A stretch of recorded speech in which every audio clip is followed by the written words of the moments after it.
Hello friends, this is Jyoti Verma. Today I am going to start with language across the curriculum unit third. Unit third के अंदर हम हमारा next topic पढ़ेंगे जिसके अंदर हम थ्योरीज पढ़ रहे हैं। जैसा कि हमने सबसे पहले लैंग्वेज एक्विजिशन के बारे में पढ़ा था कि लैंग्वेज डेवलपमेंट या लैंग्वेज एक्विजिशन किस तरीके से होता है, और नेक्स्ट उसके बाद हमने इसकी थ्योरीज स्टार्ट की थी। सबसे पहले हमने स्किनर की थ्योरी पढ़ी जिसके अंदर उन्होंने चूहे पर और कबूतर पर अपना अपना एक्सपेरिमेंट किया था और उन्होंने बताया कि किस तरीके से रीइंफोर्समेंट के जरिए बच्चे और ज्यादा पुनर्बलित होते हैं और ज्यादा सीखने के लिए प्रोत्साहित किए जाते हैं। तो इसके अंदर हमने टोटली क्या पढ़ा था कि बच्चों को प्रोत्साहन देना, और उसमें भी दो तरीके के प्रोत्साहन हमने पढ़े थे, जैसा कि सकारात्मक प्रोत्साहन और नकारात्मक प्रोत्साहन किस तरीके से दिया जाता है पुनर्बलन के जरिए, यानी कि रीइंफोर्समेंट के जरिए।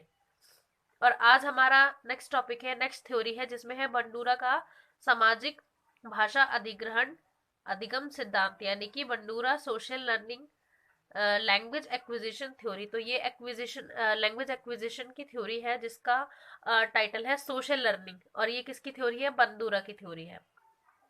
बंडूरा की थ्योरी एक मोस्ट इंपॉर्टेंट थ्योरी है स्किनर की थ्योरी की तरह ही, और ये थ्योरी आ सकती है एग्जाम के अंदर। और इससे ज्यादा पॉसिबिलिटी स्किनर की थ्योरी की होती है आना, क्योंकि उनकी थ्योरी दो पक्षियों पर, एक पक्षी पर है और एक चूहे पर है, यानी कि एक कबूतर पर है और एक चूहे पर है। तो वो थ्योरी आ सकती है, उसकी ज्यादा पॉसिबिलिटी है। बाकी ये भी इंपॉर्टेंट है, हमें चारों थ्योरीज को अच्छे से कवर करना है ताकि अगर कोई भी एक थ्योरी आती है थर्ड यूनिट से तो हमें करने में कोई दिक्कत ना हो। तो इसके अंदर हम देखेंगे अल्बर्ट बंदूरा सबसे पहले थे कौन। अल्बर्ट बंदूरा का जन्म, यानी कि इनका जन्म कब हुआ था? 4 दिसंबर 1925 को हुआ था। 1925 को उत्तरी अल्बर्टा कनाडा के मुंडेर शहर में हुआ था। वह न्यूनतम संसाधनों के साथ छोटे से प्राथमिक विद्यालय यानी कि छोटे से प्राइमरी स्कूल और उच्च विद्यालय में शिक्षित मतलब जो शिक्षण था वो लिया करते थे, शिक्षित किया गया इनको। और इनका जन्म कब हुआ था? 4 दिसंबर 1925 को। ये एक न्यूनतम ऐसे मतलब छोटे परिवार से थे, और इनका जन्म कहाँ हुआ था? उत्तरी अल्बर्टा कनाडा में। और शहर का क्या नाम था? मुंडेर। मुंडेर नाम था। और न्यूनतम संसाधन मतलब इनके पास रिसोर्सेज स्टडी के लिए या फिर जीवन जीने के लिए जो रिसोर्सेज हैं वो बहुत कम थे इनके पास। और ये छोटे से प्राथमिक विद्यालय से इन्होंने पढ़ाई शुरू की थी अपनी प्राइमरी स्कूल से, और उसके बाद उच्च विद्यालय में शिक्षित किया गया इन्हें, मतलब हायर स्कूल में इन्हें शिक्षित किया गया। आगे देखेंगे बंडूरा का सामाजिक अधिगम सिद्धांत अधिगम पर केंद्रित है। मतलब जो सामाजिक अधिगम सिद्धांत है वो किस पर केंद्रित है? ऑब्वियस सी बात है कि ये अधिगम पर ही केंद्रित होगा, यानी लर्निंग। कोई चीज सीख रहा है बच्चा तो वो उसकी लर्निंग है, तो उसके ऊपर ही ये सिद्धांत जो बना है, ये जो थ्योरी बनी है, ये सामाजिक अधिगम का ही सिद्धांत है। आगे हम देखेंगे जो सामाजिक संदर्भ में घटित होते हैं, मतलब जो समाज के अंदर घटित होते हैं, इसके कॉन्टेक्स्ट पे हम ये थ्योरी पढ़ेंगे। यह मान्यता है कि लोग एक दूसरे से सीखते हैं, मतलब समाज में अगर लोग एक दूसरे से इंटरेक्ट हो रहे हैं आपस में, तो क्या होता है कि वो आपस में जो चीजें कर रहे हैं, मान लीजिए आपका कल्चर कुछ और है, आप जिस समाज में रह रहे हैं वहां का इंडियन कल्चर है, और कोई पर्सन ऐसा है जो वेस्टर्न कल्चर में रह रहा है, तो ऑब्वियस सी बात है कि वो वेस्टर्न कल्चर को सीखेगा। और जो इंडियन कल्चर में उसके परिवेश में रह रहा है वो इंडियन कल्चर को सीखेगा। तो यही इसके अंदर कहना चाह रहा है कि जिस तरीके का समाज आपके आसपास है, जिस समाज में आप रह रहे हैं, जैसा आपका पर्यावरण है, जैसा आपका एनवायरनमेंट है, उस तरीके से ही आपका जो बिहेवियर है उस तरीके से ही डेवलप होगा। आप उसी प्रकार की लर्निंग करेंगे। आप जिस प्रकार की भाषा बोलेंगे, मतलब ये भाषा वही होगी जो आपके समाज में उपयोग की जाती होगी, क्योंकि जिस परिवेश में आप रह रहे हैं, जो आपका एनवायरनमेंट है, वहां मान लीजिए अगर हिंदी भाषा बोली जा रही है तो आप हिंदी सीखेंगे, इंग्लिश भाषा बोली जा रही है तो आप इंग्लिश सीखेंगे। बेसिकली इसका यही मतलब है। जिसमें कुछ अवधारणाएं जैसे अवलोकन अधिगम। अवलोकन क्या होता है? ऑब्जर्वेशन। आप किसी चीज को ऑब्जर्व कर रहे हैं, आपने या फिर किसी बच्चे ने कोई चीज देखी है अपने समाज के अंदर, जो कोई भी घटना ऐसी घटित हो रही है तो वो वही चीजें सीखेगा। जो लैंग्वेज आप उसके सामने बोल रहे हैं वो वही चीजें सीखेगा। तो ऑब्जर्वेशन जो होता है वो बहुत ही ज्यादा महत्वपूर्ण होता है बच्चे के लिए। उसका जो एनवायरनमेंट है वो अगर पॉजिटिव एनवायरनमेंट है तो बच्चा पॉजिटिवली बढ़ेगा और उसकी ग्रोथ और जो डेवलपमेंट है वो अच्छे से होगी, वो एजुकेशन लेगा और उसी प्रकार से अपना आगे का जीवन जिएगा। लेकिन अगर नेगेटिव है, अगर वहां पर किसी प्रकार का नेगेटिव वर्क हो रहा है, तो वो उसके हिसाब से उसका होगा डेवलपमेंट और वो वही चीजें सीखेगा नकारात्मक रूप से। तो आगे हम देखेंगे जिसमें कुछ अवधारणाएं जैसे अवलोकन, अधिगम, अनुकरण और मॉडलिंग, व्यवहार, अभिवृत्ति आदि सम्मिलित है। सबसे पहले अब इसके अंदर हम अलग अलग चीजें देखेंगे कि ये किस तरीके से, ये व्यवहार जो है बच्चों का वो किस तरीके से डेवलप होता है। इसके अंदर फर्स्ट है हमारा अवलोकन यानी ऑब्जर्वेशन, किस तरीके से बच्चा ऑब्जर्व करता है किसी चीज को, ये चीजें हम देखेंगे।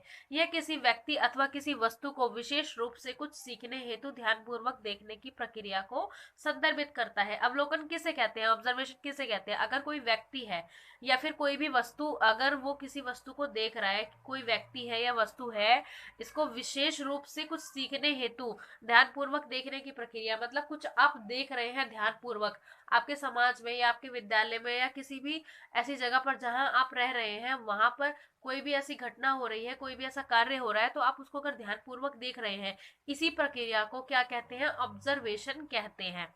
नेक्स्ट है अनुकरण यानी इमिटेशन। इमिटेशन क्या होता है? यह किसी व्यक्ति या वस्तु के अनुकरण के कार्य को संदर्भित करता है। मतलब कोई भी व्यक्ति है या वस्तु है, उसके अंदर जो भी अनुकरण का कार्य है उसको संदर्भित करता है।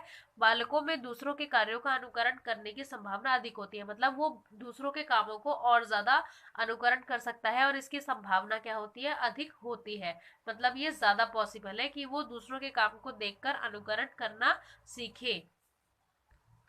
अब हमने देख लिया कि ऑब्जर्वेशन और इमिटेशन क्या होता है बंडूरा की थ्योरी में। अब बेसिकली हम क्या देखेंगे, बंडूरा ने किस चीज पर एक्सपेरिमेंट किया था। बंडूरा ने किया था एक डॉल पर एक्सपेरिमेंट जिसका नाम था बोबो डॉल एक्सपेरिमेंट। तो इस एक्सपेरिमेंट में क्या किया था बंडूरा ने, ये हम आगे देखेंगे। इस प्रक्रिया के दो वयस्क संरचनाओं को बालकों के समक्ष उजागर किया गया है। मतलब ये जो प्रयोग है, ये जो बोबोडोल का जो एक्सपेरिमेंट है, इसके अंदर क्या किया गया है, इस प्रयोग के दो वयस्क संरचनाओं को, मतलब अलग अलग प्रकार की दो वयस्क संरचनाएं हैं, स्ट्रक्चर है, इसमें बालकों के समक्ष उजागर किया गया है अलग अलग पक्षों को। इसके अंदर क्या है अब आगे, पहला आक्रामकता मॉडल और एक गैर आक्रामकता मॉडल, मतलब एक अग्रेसिव है एक नॉन एग्रेसिव है। तो इसके अंदर आगे क्या है, वयस्कों के व्यवहार देखने के बाद बालकों को एक कमरे में बिना मॉडल के रखा जाएगा। मतलब बेसिकली ये एक्सपेरिमेंट क्या था कि अगर आप किसी बच्चे को टेलीविजन पर कुछ दिखा रहे हैं, अगर आपने एक कमरे में टेलीविजन रखा हुआ है और वहां पर आपने कुछ बच्चों को बिठा रखा है जो अलग अलग एज के हैं, तो उससे क्या होगा, वो अगर टीवी पर देख रहे हैं, बॉबो डॉल क्यों रखा गया इस एक्सपेरिमेंट का नाम, क्योंकि अगर बच्चों को वहां दिखाया जा रहा है कि कोई बच्चा डॉल से खेल रहा है, तो उसमें क्या होगा, अगर वो बच्चा डॉल का हाथ तोड़ दे रहा है, मतलब डॉल नाजुक सी होती है, अगर वो उसका हाथ तोड़ दे रहा है या उसको कुछ नुकसान पहुंचा रहा है, तो बच्चे क्या करेंगे, बच्चे उस चीज को तुरंत कॉपी करेंगे। वो भी उस, अगर उनके पास भी डॉल होगी तो वो उस चीज को वही चीज जैसा कि वो टीवी में देख रहे हैं या वहां पर कोई भी ऐसा चलचित्र है जो वहां पर कोई पिक्चर चल रही है, तो वो उसी हिसाब से वही एक्टिविटी करेंगे जो उस टीवी में चल रहा है, डॉल के साथ जो हो रहा है वही चीजें बच्चे भी करेंगे। तो इसके अंदर बेसिकली क्या है, वयस्कों के व्यवहार देखने के बाद, मतलब अलग अलग एज के जो बच्चे हैं वहां पर, इनके व्यवहार को देखने के बाद बालकों को एक कमरे में बिना मॉडल के रखा जाएगा और यह देखने हेतु अवलोकन किया जाएगा। मतलब उन बच्चों को एक रूम में रखा जाएगा और उनका जो ऑब्जर्वेशन किया जाएगा, किस लिए, कि जो व्यवहार पहले देखा गया था उस व्यवहार का अनुकरण किया गया अथवा नहीं। मतलब जो उन्होंने वहां पर देखा उस टेलीविजन पर या उस पिक्चर में, उसका अवलोकन किया या नहीं, उसको ऑब्जर्व किया या नहीं, उस डॉल के साथ जो भी किया उसमें। आगे है इसमें प्रतिभागियों में 36 लड़के और 36 लड़कियां थी। बालकों की आयु सीमा लगभग 3 से 6 वर्ष थी। मतलब 36 लड़के थे, 36 लड़कियां थी, मेल फीमेल, और इसके अंदर 3 से 6 वर्ष तक की आयु थी इन बच्चों की। इन प्रतिभागियों में से 24 को एक नियंत्रण समूह को सौंपा गया जिन्हें कोई व्यवहार नहीं दिया गया, और 24 प्रतिभागियों को आक्रामकता मॉडलों से अवगत कराया गया, जबकि अन्य 24 को गैर आक्रामकता मॉडल से, मतलब एक मॉडल था जो अग्रेसिव था और एक मॉडल था जो नॉन अग्रेसिव था। आगे है इसके अंदर, अंत में इन समूहों को लड़के और लड़कियों में विभाजित कर दिया गया। मतलब जैसा कि हमने पहले देख लिया कि इनके जो समूह बने थे वो मेल और फीमेल्स अलग अलग थे, उसमें 24 मेल्स थे, 24 फीमेल्स थी। आगे हम देखेंगे अवलोकन अधिगम के तत्व यानी एलिमेंट्स ऑफ ऑब्जर्वेशनल लर्निंग। इसमें फर्स्ट है हमारा ध्यान यानी कि अटेंशन। जब हम किसी चीज को ऑब्जर्व करते हैं तो सबसे पहले क्या होता है, सबसे पहले हम उस पर ध्यान देते हैं, अटेंशन उस पर अपना क्रिएट करते हैं। तो इसमें अवलोकन के माध्यम से अधिगम हेतु ध्यान आवश्यक है। मतलब अवलोकन के माध्यम से अगर आप अवलोकन कर रहे हैं, ऑब्जर्व कर रहे हैं किसी चीज को, तो आपका ध्यान वहां पर सबसे ज्यादा आवश्यक है। अगर आपका ध्यान नहीं होगा तो आप उस चीज को पॉजिटिवली नहीं सीख पाएंगे।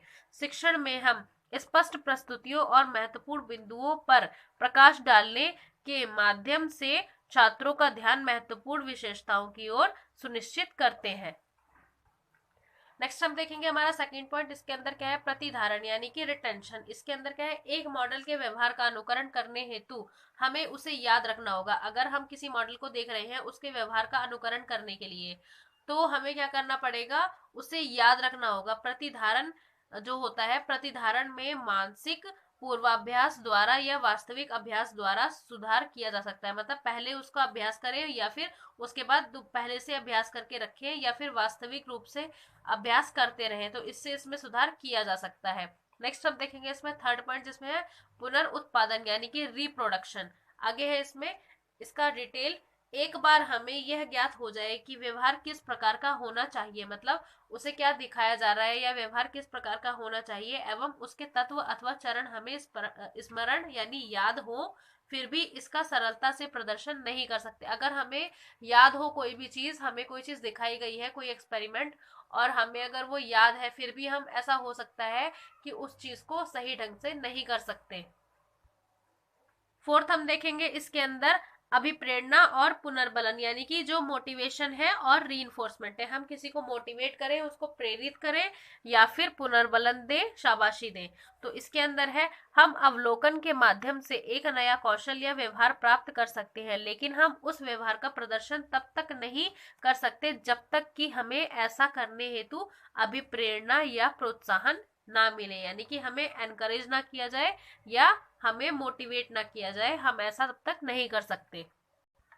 आगे हम देखेंगे अवलोकन हेतु अधिगम के सिद्धांत यानी कि प्रिंसिपल्स ऑफ ऑब्जर्वेशनल लर्निंग। इसमें फर्स्ट है हमारा लोग दूसरों के व्यवहार का अवलोकन करने और उन व्यवहारों के परिणामों से अधिगम कर सकते हैं। People can learn by observing, मतलब लोग जो है वो ऑब्जर्व करने से कोई भी चीज सीख सकते हैं। The behaviour of others and the outcome of those behaviours. Second point हमारा इसके अंदर अधिगम व्यवहार में बिना परिवर्तन के घटित हो सकता है। Learning can occur without a change in behaviour. Third point हमारा इसके अंदर संज्ञानात्मक अधिगम में भूमिका निभाती है। मतलब cognitive plays a role in learning, मतलब जो हमारा कॉग्निशन है वो अपना रोल निभाती है किसके अंदर, हमारी लर्निंग के अंदर। तो फ्रेंड्स ये थी हमारी आज की वीडियो। आई होप आपको ये वीडियो पसंद आया होगा और आपको बंडूरा की थ्योरी समझ में आई होगी कि जो इनका एक्सपेरिमेंट है वो किस चीज के लिए है, यानी कि ऑब्जर्वेशन के लिए, कि समाज में आपको जो चीज दिखाई जा रही है या आप देख रहे हैं वही चीजें आप ऑब्जर्व करके उसी चीज को कॉपी करेंगे और अपने जीवन में उतारेंगे। तो यही था इनका एक्सपेरिमेंट और आई होप आपको ये वीडियो समझ में आया होगा। So thank you so much friends for watching this video. मेरे चैनल को सब्सक्राइब करें, वीडियो को लाइक करें, शेयर करें एंड कमेंट करें, and please press the bell icon for other notifications. Thank you so much.